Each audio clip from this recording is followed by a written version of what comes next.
Buenos días, queridos hermanos. Hoy vamos a seguir con la lección número 6 de hermenéutica. Y la lección que nos toca hoy es la elección del pueblo de Israel.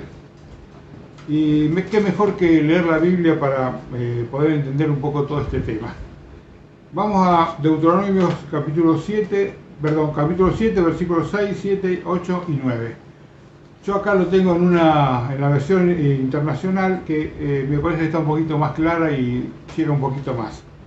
Dice así: porque para el Señor tu Dios tú eres un pueblo santo. Él te eligió para que fuera su posesión exclusiva entre todos los pueblos de la tierra.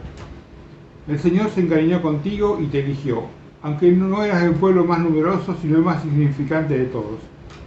Lo hizo porque te ama y quería cumplir su juramento a tus antepasados. Por eso te rescató del poder de Faraón, el rey de Egipto, y te sacó de la esclavitud con gran despliegue de fuerza. Reconoce, por tanto, que el Señor tu Dios es el Dios verdadero, el Dios fiel, que cumple su pacto generación tras generación, y muestra su fiel amor a quienes lo aman y obedecen sus mandamientos. Acá un poco vemos cómo está relatado por qué Dios eligió al pueblo de Israel. Dice que no era un pueblo grande, sino al contrario, todo un pueblo insignificante, chiquito.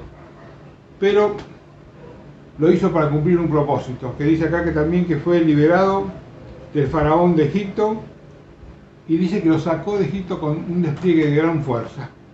Todos nosotros recordamos esa parte de la historia. Cuando el pueblo de Israel estaba prisionero de Egipto, estaba esclavizado en Egipto, y Dios libera a su pueblo por medio de Moisés, y lo hace de una manera mostrando su poder en forma completa, no solamente para los judíos, sino también para el pueblo de los egipcios. Primero nos acordamos de las plagas. Podemos ver cuando el pueblo sale de Egipto que cruza el Mar Rojo en seco, cuando Dios lo guiaba por medio de una nube o por medio del fuego de noche, y Dios mostraba su poder ante el pueblo de Israel. Y también mostraba no solamente su poder, sino su amor por los cuidados que tuvo durante los 40 años que el pueblo divagó por el desierto. Pero todo esto tenía una idea, o sea, un trasfondo. Dios pensó en elegir al pueblo de Israel. ¿Para qué? Para que del pueblo de Israel surgiera un libertador, surgiera alguien que liberara no solamente al pueblo de Israel, sino liberara a todas las personas del mundo, a todos los hombres del mundo. Lo liberara del pecado y la muerte. O sea que del pueblo de Israel salió el Señor Jesucristo. ¿Y cómo empezó la historia del pueblo de Israel? Si vamos a Génesis capítulo 12, versículo 1, 2 y 3, dice así: pero Jehová había dicho a Abraham: vete de tu tierra y de tu parentela, y de la casa de tu padre a la tierra que te mostraré. Y haré de ti una nación grande, y te bendeciré y engrandeceré tu nombre, y serás bendición. Bendeciré a los que te bendijeren, y a los que te maldijeren maldeciré, y serán benditas en ti todas las familias de la tierra. Jehová llama a un hombre, a Abraham. ¿Y qué le dice primero? Le da un mandato, que salga de su familia y de su parentela, y que de él va a ser una nación grande, y lo va a bendecir. Pero no solamente va a bendecir a la familia de Abraham, sino que dice también que va a bendecir a todos los habitantes del mundo, por medio de la elección de Abraham. Entonces vemos que Dios eligió un pueblo. ¿Para qué? Para que del pueblo de él nazca un libertador, que era el Señor Jesucristo. O sea que eligió un pueblo, pero no olvidando a los demás, sino dentro de ese pueblo incluyendo a todos los otros pueblos del mundo. En el Antiguo Testamento se revela muy bien la historia del pueblo de Israel. Vemos cómo en forma progresiva y en forma ordenada Dios se va mostrando poco a poco al pueblo, y va mostrando su poder, y va mostrando no solamente eso, sino que va mostrando su idea, y le va revelando poco a poco al pueblo de Israel todo lo que él pensaba hacer, todo lo que él quería de ese pueblo, y toda la idea que tenía formada con respecto a eso. Y otra cosa también que tenemos que tener en cuenta es que dijimos que del pueblo de Israel iba a nacer el Señor Jesucristo. Pero hay algo también que tenemos que tener en cuenta, que el Señor Jesucristo vino de una genealogía no solamente formada por el pueblo de Israel o por judíos, sino también había personas que podemos decir que eran gentiles, que no eran judíos, dentro de la descendencia de él. Y hay un versículo que está en Mateo 1.5, cuando habla de la genealogía del Señor Jesús, dice así la Biblia. Salmón engendró de Rabat a Boz. Boz engendró de Ruth a Obed, y Obed a Isaí. Mateo 1.5. ¿Quién fue Salmón? Salmón fue un israelita que se casó con Rahab. ¿Quién era Rahab? Si recordamos un poco, Rahab era una prostituta que vivía en las murallas de Jericó y que ayudó a los comandos de Josué cuando Israel pensaba invadir Jericó. Ellos tuvieron un hijo que se llamó Boz, que fue un israelita. ¿Y qué pasó con Boz?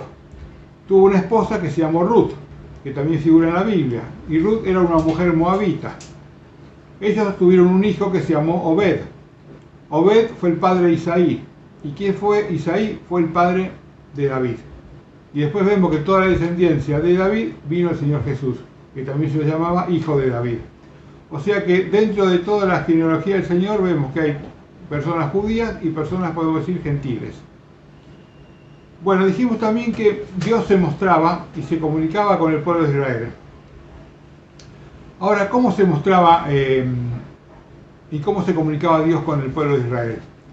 Por muchas formas. Hoy vamos a ver algunas de ellas. La Biblia nombra hay dos palabras, dos objetos. Uno es Urim y Tumim. ¿Qué eran estos objetos? Muy bien, no se sabe, pero se piensa que eran dos piedras, una blanca y una negra, que tenían los sacerdotes en el pectoral de ellos. Y que cuando querían consultar, consultar algo a Dios, querían saber la respuesta negativa o positiva de Dios. Entonces metían la mano en ese lugar donde tenían las piedras y según la piedra que sacaban, si era blanca o negra, demostraba que Dios estaba a favor de eso o Dios no opinaba lo mismo. Esto es un poco de tradición, porque bien verdaderamente no se sabe cómo funcionaba esto. Pero hay un versículo que está en Proverbios 16:33 que dice: la suerte se echa en el regazo, mas de Jehová es la decisión de ella. Esta fue una de las formas, aunque no fue bien comprobada, pero era una de las formas que el pueblo de Israel tenía cómo comunicarse con el Señor. Pero Dios también se comunicaba de otra forma, se comunicaba por medio de sueños y visiones. El sueño, Dios se le aparecía, como dice la palabra, cuando la persona estaba durmiendo, se le aparecía a Dios y le daba un mensaje, le daba algo, le preguntaba algo. Y en visiones era ya algo más espiritual, podemos decir, porque cuando la persona estaba en una completa comunión con Dios o cuando se encontraba alabando a Dios, dice que veía una visión, que puede ser un ángel o otra cosa, que usaba a Dios para comunicarse con ellos. Era un medio de comunicación entre Dios y esa persona.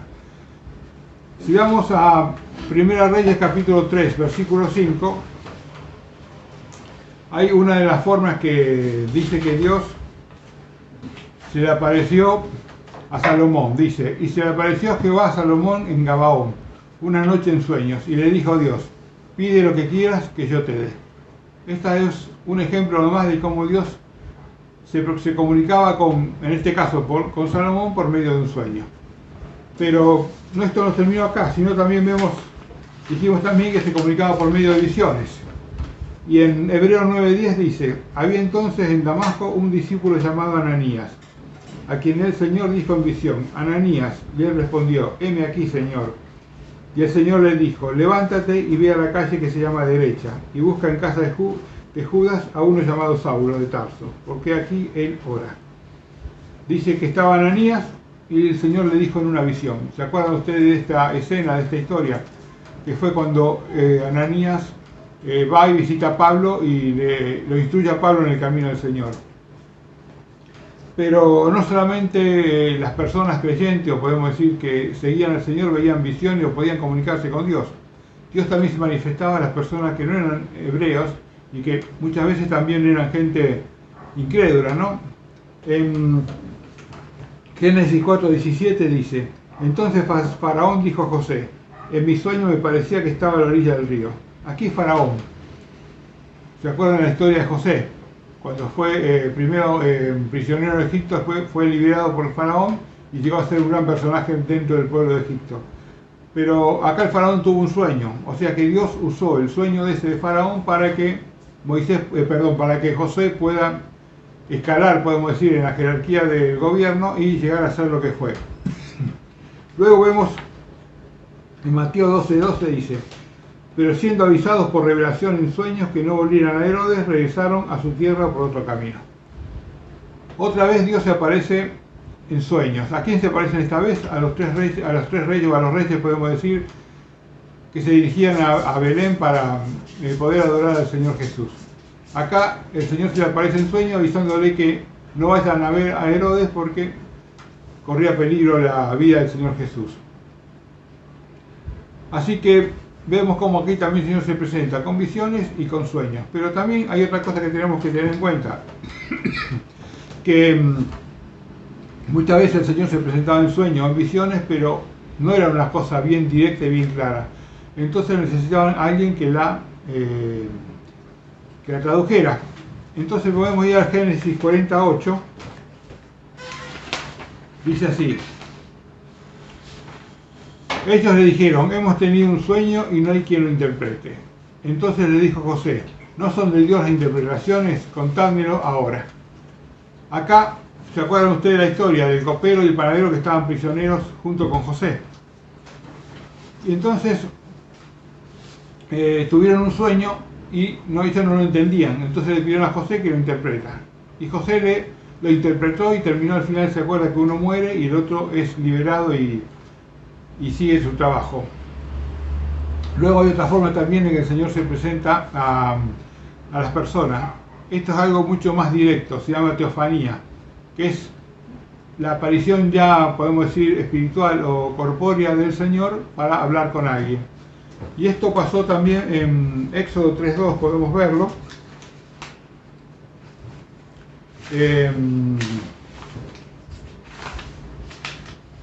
Dice así: y se le apareció el ángel de Jehová en una llama de fuego en medio de una zarza. Y él miró y vio que la zarza ardía en fuego y la zarza no se consumía.